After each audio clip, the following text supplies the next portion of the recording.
Good morning and happy Friday, Arizona. This is Matt Salmon in for Mike Broomhead. And I've got with me somebody that, to me, has always been a pillar of thoughtful ideas. He was one of the top advisors in the Governor Ducey's administration. He's now the head of the Arizona Chamber of Commerce. He doesn't have to run in a Republican primary, so he can actually say what he thinks. And I'm really pleased to have him here today, Danny Seiden. Welcome. Good morning, Matt. Thanks for having me on. That's true. I do not have to, nor would I ever want to run a Republican primary. Well, welcome to the show. And Danny, you and I were talking off air a little bit about how some of the ideas being put forward right now would have been severely castigated if they came out of Walter Mondale's mouth. The idea of tariffing, our allies, the idea that just came forward yesterday, taxing the rich, a 40% tax bracket for those that make $2.5 million or above, coming out of this president. And I got to ask you, as the head of the state's most robust pro-business organization, what are your thoughts on this stuff? I have many, but can I start with something positive? I feel like you and I should be sitting here talking about how President Trump and his EPA administrator, Lee Zeldin, has almost single-handedly saved Arizona's economy by bringing logic and reason to the EPA. That's positive news. That's the Republican Party that I know. It's lower regulation. It's smart policy. But instead, we're sitting here talking about tariffs, something that for 100 years, we've all understood to mean something. We've all understood a policy. And, it's so interesting, Matt, because if you criticize tariffs, you're immediately thrown in with these people who have TDS. And I think that's because in President Trump's first administration, everyone just opposed everything he did, and there was no reason or logic. So people don't want to believe that maybe you can have a reasonable disagreement with our president on something like tariffs. But let's talk about this week. So we heard a big announcement was coming. We heard some kind of major deal was struck. And it was UK, right? With the UK, they've announced they're going to lower their tariffs on us. We're moving towards a bilateral agreement with them, and zero for zero tariffs would be great if that's where we get to with that. I love bilateral agreements. But I was looking at the graph that his Secretary of Treasury put up, where he was bragging about what a great deal this is for America. And in it, you see the trade with them is small potatoes on the world basis. It's small potatoes. But this is the thing that I always want to hammer home for everyone. Make no mistake about who pays tariffs. Right. We pay the tariffs. It's a tax. This country pays the tariffs. Whoever, the tariffs are imposed on goods from a country, the importers, so producers and consumers pay that tax. So when you see that the UK, we're staying at 10%, which they bragged about, and the UK is going to go down. So I view that as the UK just gave their citizens a consumption tax cut, whereas we are continuing to increase taxes on our citizens who are producing things coming from the UK, who are buying things coming from the UK. And let's talk about that. I mean, they're a significant trading partner for our state. We buy, we work with Rolls-Royce on jet engine component parts. They have several different, ties with Arizona. And I'm a big fan of Triumph motorcycles. Yeah, Triumph is a great motorcycle. You're fantastic. So someone else was saying, well, Aston Martin, don't forget them. No, the UK and Arizona has a special relationship. They are a top 10 trading partner with us, and we're glad to have them. But these, when you hear that the U.S. is making revenues off of this, that was another bragging point. It was $6 billion in new revenue from the tariffs on the UK. That's a tax. That's us. We're paying that $6 billion. So you can't say America's getting rich off these tariffs because America is also getting poor. We're the ones paying it. Well, that's the thing that I'm most frustrated about is the lack of understanding of who pays the tariffs. About 90% of the stuff in Walmart is going to be looking at dramatic increases. And I know, like Amazon was thinking about putting on their invoices to people that this percentage was due to the tariff. They ended up backing off on that, which I think was a mistake, because I think people need to know, they need to see the transparency and how policies from Washington, D.C. are actually impacting their lives. And I got to ask you this, Danny, if Joe Biden had said, hey, $2 is enough for every family, what do you think the Republicans would be doing? It would be Joe Biden. Yeah, this is rationing. We're going back to we're like an Eastern European country, post-Soviet Union, where we can't have more than $2. I mean, it's wild to me that people are not calling this out. I think you're right. I think Amazon, just like when Gavin Newsom, governor of California, passes a new tax, Restaurants often will put the Newsom tax on. So you can see that the policy connects, and we like that. It's important for people to know. And if you think tariffs are good, and I'm not going to say, good or bad on this one, you should know what the impact is. Let's have an honest discussion about that impact is. And you're right. You're a Southeast Asia expert. You were in Congress. You chaired that subcommittee.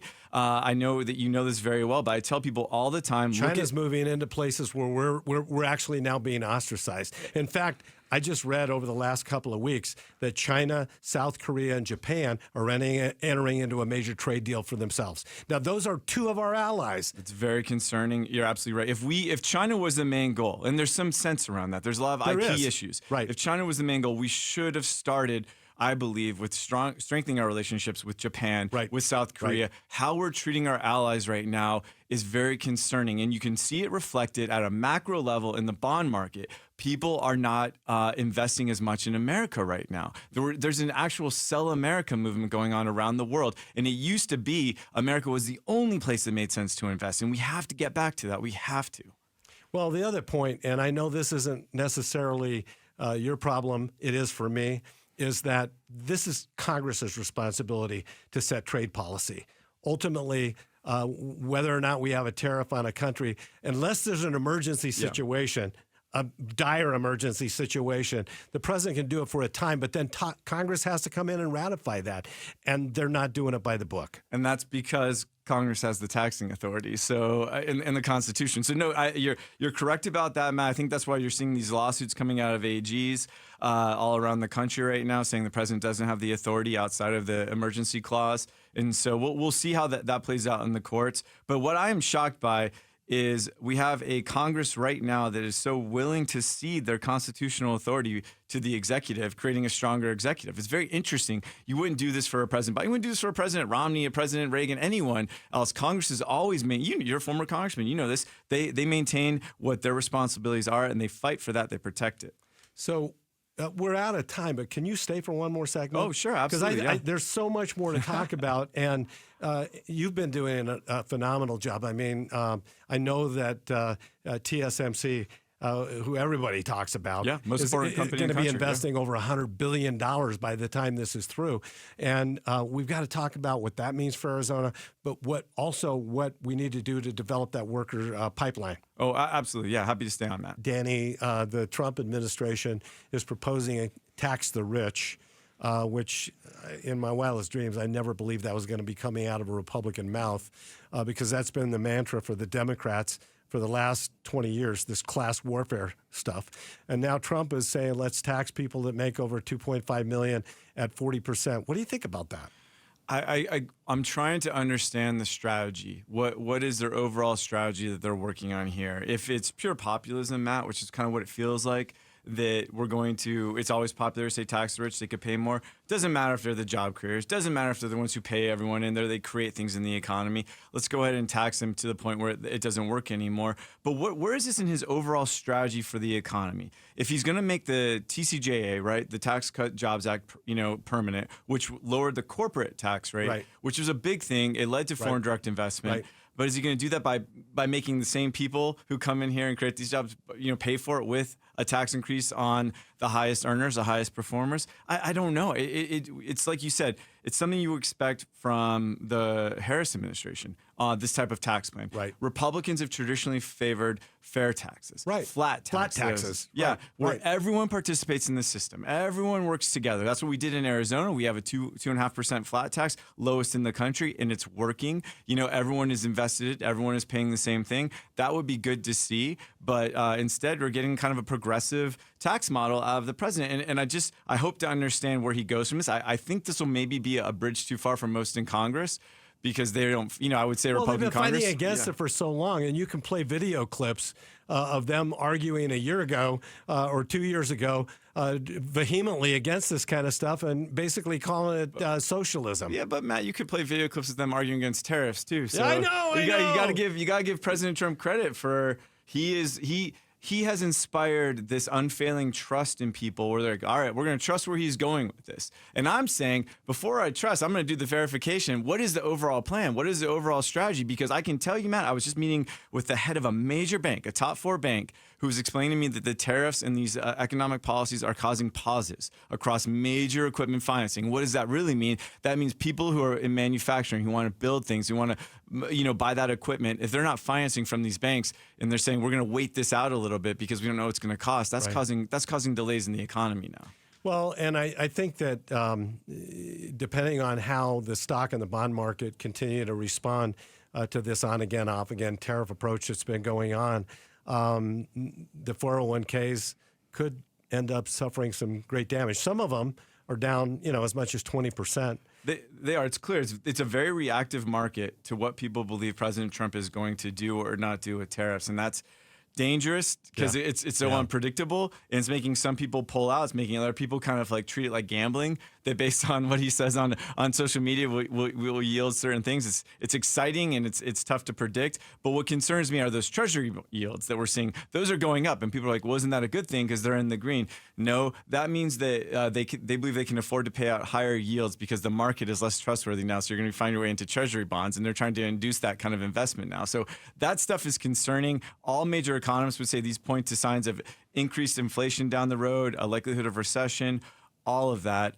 Again, I think it's all avoidable. We had this great momentum. Look at Arizona. Arizona is crushing it when it comes to the economy. 10 years ago, we were probably one of the states that you could say had one of the biggest trade deficits with the rest of the world because we had to buy everything. We didn't make anything here. Right. Now we're making stuff here. We're an advanced tech manufacturing. Copper finally gets up and running. It's gonna be amazing because how much of the world copper is going to come right out of little Arizona. It's great, and we have a smelter in Utah that we can use. We need more smelters here. We smelt a lot of our copper in China, so I think the increased tensions are going to make that expensive, which is why I think our copper manufacturers, whether it's Freeport, Resolution, have been so cautious about how these tariffs are playing out. But no, you're right, and we should be talking about that. We should be talking about that. The President Trump has cleared the way. They're fast-track permitting. With regulatory policies. And Senator Kelly, that's a bipartisan thing. We've had our Democrat senators and President Trump together on this. That's exciting. That's good for Arizona. But instead, we're in this unknown land of what he's going to do next with tariffs. Well, and lastly, we got the TSMC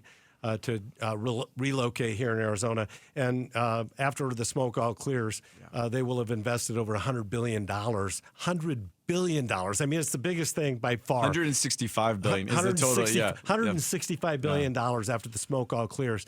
And Arizona will be one of the global hubs for the most advanced semiconductor manufacturing. And that's a pretty amazing thing. Fantastic. Let's talk about pipeline. Yep.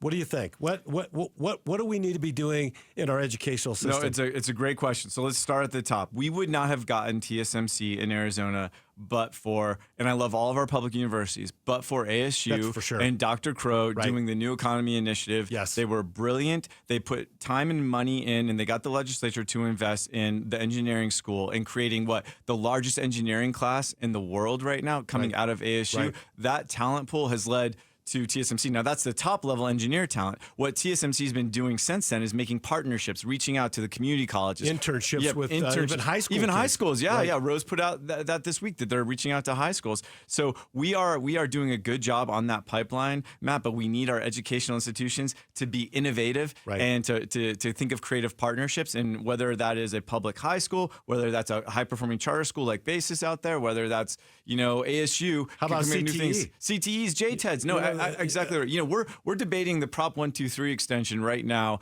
at the Capitol, and this idea keeps floating in. They want it to be for teacher pay. Some people want it for other things.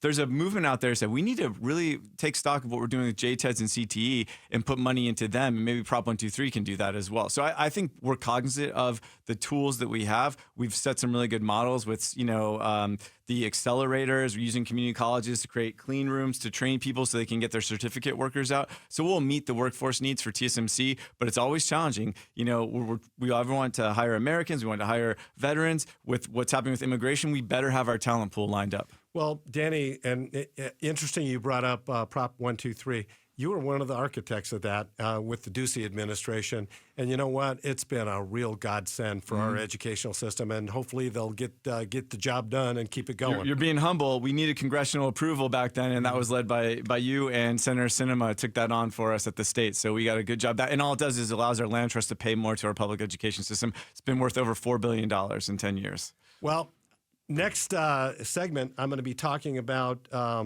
the 770,000 students in Arizona that left college without completing their degree. And the Board of Regents just got a $1.1 million grant from Helios so that they can get these learners that didn't finish their degrees to get back in school. Fascinating. Well, that's a great program. ABOR does a fantastic job. We've got great Regents. Chairman Goodyear is very innovative, forward thinker, so I think they're going to do some good things. Thanks for being here, Danny.